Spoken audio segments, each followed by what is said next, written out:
What if I told you that you've been worshiping at the wrong altar your entire life?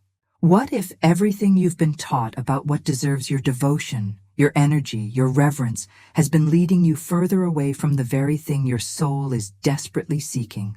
Right now, as you're watching this, there's an altar within you that has been waiting patiently for your recognition, an altar that holds the key to the peace you've been searching for everywhere else. We live in a world obsessed with altars. We bow down to success, sacrifice ourselves on the altar of perfectionism, offer our peace as tribute to worry and fear. We worship at the shrine of other people's opinions, make offerings of our self-worth to the god of comparison, and burn our happiness as incense before the demanding deity of control. And yet, despite all this devotion, despite all these sacrifices, we remain empty, hungry, searching for something that seems to stay just beyond our reach. You know this feeling, don't you? That gnawing sense that something is missing, no matter how much you achieve, accumulate, or accomplish. You've tried building your altar to career success, only to find that even when you reach the top, the view feels strangely hollow. You've made offerings to the altar of relationships, sometimes losing yourself completely in the process, only to discover that no other person can fill the void you feel inside. You've worshipped at the altar of material security, gathering possessions and status symbols like sacred relics, yet somehow still feeling spiritually bankrupt. Here's what's been happening. Every altar the ego has convinced you to worship at is actually an altar of separation. Each one reinforces the belief that what you're seeking exists somewhere outside of you, that peace and fulfillment are commodities to be earned, achieved, or acquired through external means. These false altars demand sacrifice of your authenticity, your peace, your joy, your very sense of self, and they promise everything while delivering nothing lasting. But today, we're going to talk about a completely different kind of altar. An altar that doesn't demand sacrifice, but offers only gifts. An altar that doesn't separate you from what you seek, but reveals that you already possess it. An altar that doesn't require you to become someone else, but invites you to remember who you've always been. A Course in Miracles speaks of the altar of God. And this isn't some external religious structure made of stone and gold. This altar exists within your very being, in the sacred space of your true self that has never been touched by the chaos of the world, never been diminished by your mistakes, never been threatened by your fears. It's the place where love meets love, where truth recognizes truth, where peace is not something you find but something you are. Most of us have never even noticed this altar because we've been so busy running around building shrines to everything else. We've been so focused on the altars of achievement, approval, and acquisition that we've completely overlooked the one altar that actually has the power to give us what we're really looking for. We've been like someone searching desperately for water while standing knee-deep in a crystal-clear lake.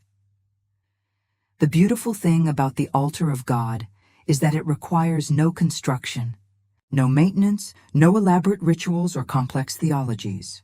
It simply asks for recognition. It's been there all along, waiting patiently beneath the layers of conditioning, beneath the fears and desires and endless mental chatter that have convinced you that peace is somewhere else. Happiness is something you need to earn, and love is something you need to deserve. In the next few minutes, we're going to explore how to recognize this altar within yourself, what truly belongs there, and how your entire life can become an expression of worship at this sacred space. We're going to discover why every moment of suffering in your life has been nothing more than a case of mistaken identity, worshiping at the wrong altar, offering your devotion to what can never satisfy you.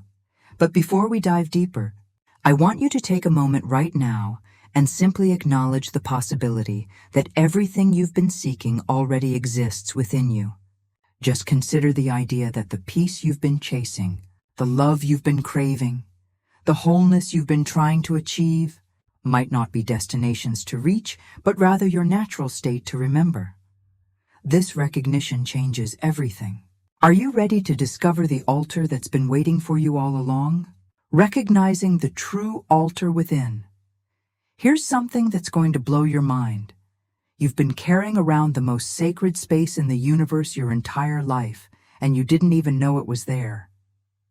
While you've been searching high and low for meaning, for peace, for that sense of coming home to yourself, the altar of God has been quietly waiting inside you, completely untouched by every storm you've weathered, every heartbreak you've endured, every failure you've experienced. But let me ask you something first. When you think of an altar, what comes to mind? Maybe it's those grand cathedral structures with golden candlesticks and ornate decorations. Or perhaps it's something more personal. A meditation corner in your bedroom, a sacred space where you go to find quiet. Whatever image appears in your mind, I want you to set it aside for a moment. Because what we're talking about today transcends anything you can build with your hands or arrange with your intentions. The altar of God isn't a place you visit. It's the place you live from. It's not something you create. It's something you discover has always been there. Think of it like this. Imagine you've been living in a house your whole life, using only the first floor, completely unaware that there's a magnificent cathedral hidden in your basement. A sacred space of such beauty and power that just entering it would change everything about how you see yourself and your life. This is exactly what's happened to most of us. We've been so busy building external altars to success, to relationships, to security, to approval, that we've completely missed the one altar that actually has the power to give us what we're really seeking. We've been like someone dying of thirst while sitting next to a spring of pure water, simply because we never thought to look down. Here's where it gets really interesting. Every single thing you've ever worshipped at, every goal you've pursued, every relationship you've idealized, every achievement you've chased, has been nothing more than a reflection of your soul's deep knowing that there is something sacred, something worthy of your ultimate devotion. The problem isn't that you've been worshiping. The problem is that you've been worshiping at altars that can never deliver what they promise. The ego is incredibly clever this way.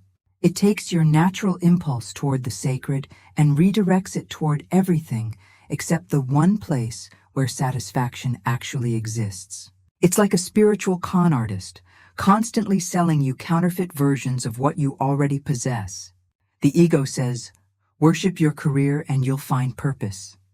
But purpose isn't something you achieve. It's something you are. It says, worship the perfect relationship and you'll find love. But love isn't something you find in another person. It's something you recognize within yourself. The altar of God within you is the place where all seeking ends, because all finding has already occurred. It's where you discover that you were never actually broken, never actually lacking, never actually separate from everything you thought you needed to acquire. This altar doesn't exist in some mystical realm accessible only to saints and spiritual masters. It exists in the very center of your being, in what the Course calls your true self. But here's what makes this recognition so challenging for most of us. The altar of God can only be seen with spiritual vision, not physical sight. You can't think your way to it, achieve your way to it, or earn your way to it. You can only recognize it through a fundamental shift in how you see yourself and your relationship to everything around you. When you begin to recognize this altar, something extraordinary happens. You start to realize that every moment of peace you've ever experienced, every flash of unconditional love, every instant of perfect clarity, has been a glimpse of this sacred space within you. Those moments weren't accidents or temporary highs. They were homecomings, brief returns to your natural state. The practice of recognizing the altar of God begins with a simple but profound shift in attention. Instead of constantly looking outside yourself for what you need, you begin to turn your attention inward, not to find problems to solve or emotions to fix, but to discover the place within you that has never been disturbed by any of the chaos of your human experience. This recognition changes everything, because once you know where the real altar is, you stop wasting your precious life force building shrines to illusions that can never satisfy you. What belongs on God's altar now? Here's where everything you've been taught about spirituality gets turned completely upside down. If you're like most people, when you think about what belongs on a sacred altar, your mind probably goes to sacrifice, right? Giving up what you want, denying yourself pleasure, somehow proving your worthiness through deprivation. But what if I told you that the altar of God rejects every single offering the ego wants to place there? What if the very things you think make you spiritual are actually keeping you from experiencing the sacred? Let's start with the most shocking truth. God's altar wants nothing from you. Not your guilt, not your shame, not your self-punishment, not your endless efforts to be good enough. In fact, these offerings are like bringing poison to a feast of love. The altar of God doesn't want your sacrifice. It wants your joy. It doesn't want your suffering. It wants your peace. It doesn't want your guilt. It wants your innocence. Think about this for a moment. We've been conditioned to believe that spirituality requires suffering, that growth demands struggle, that we must somehow earn our way into God's good graces through pain and deprivation. But what kind of loving father would want his children to suffer? What kind of divine love would be pleased by your misery? The very idea is insane when you really look at it. Yet most of us have built our entire spiritual practice around this fundamental misunderstanding. Here's what actually belongs on God's altar: forgiveness. But not the kind of forgiveness you might think. Not the martyred, teeth-gritted, "I'll forgive you even though you don't deserve it" kind of forgiveness that the ego loves to parade around as spiritual advancement. I'm talking about true forgiveness, which is simply the recognition that there was never actually anything to forgive in the first place. True forgiveness is like waking up from a nightmare and realizing that none of it was real. It's the understanding that everyone who has ever seemed to hurt you was actually just acting out their own pain, their own confusion, their own disconnection from love. When you place this kind of forgiveness on God's altar, something miraculous happens. You discover that you're not forgiving others so much as you're freeing yourself from the prison of resentment you've been carrying around. Love is another offering that belongs on this sacred altar. But again, not the conditional, need-based love that the world calls love. The love that belongs on God's altar is unconditional, unlimited, and completely free of any agenda. It's the love that loves simply because love is what it is, not because of what it can get or achieve. This love doesn't need a reason, doesn't require worthiness, and doesn't depend on circumstances. You might be thinking, but how can I love unconditionally? How can I forgive truly? These seem like impossible standards. And here's the beautiful secret. You don't have to manufacture these offerings. They're already there, waiting to be uncovered. Love is your natural state. Forgiveness is your true perception. Peace is your inheritance. You don't create these qualities. You simply remove the barriers you've built against them. The altar of God also welcomes gratitude, but not the desperate gratitude of someone trying to bargain with the universe. This is the spontaneous gratitude that arises when you recognize that everything, absolutely everything, has been given to you freely. This includes not just the obvious gifts like health, relationships, and opportunities, but even the challenges, the difficulties, the experiences you previously labeled as problems. From the perspective of God's altar, even your struggles have been gifts designed to lead you home to yourself. Perhaps most surprisingly, joy belongs on this altar. Pure, uncomplicated, reasonless joy. Not the fleeting happiness that depends on circumstances, but the deep joy that bubbles up from the recognition of your true nature. This joy doesn't need permission, doesn't require justification, and doesn't depend on anything external. It's the joy of being alive, of being conscious, of being love itself in expression. But here's what might shock you the most. Your humanity belongs on this altar too. Your imperfections, your struggles, your humanness, all of it is welcome. God's altar doesn't want you to transcend your humanity. It wants you to bring your humanity home to love. Every emotion, every experience, every aspect of your earthly journey can be placed on this altar and transformed through love's recognition.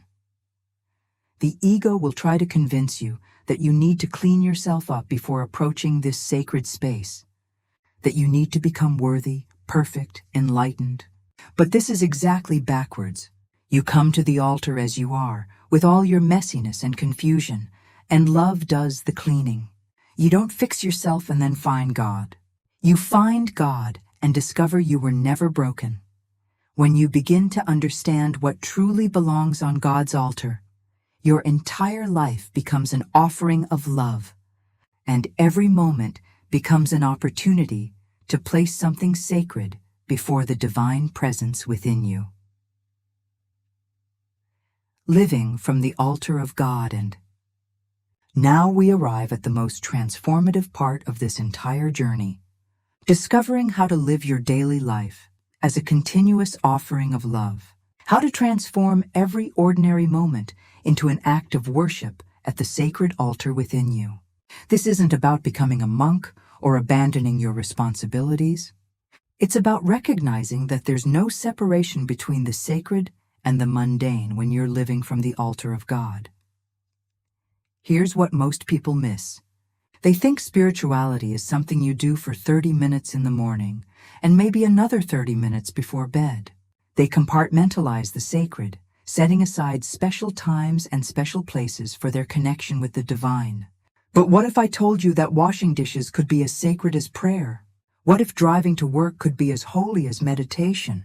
What if every conversation, every decision, every breath could be an offering placed on God's altar?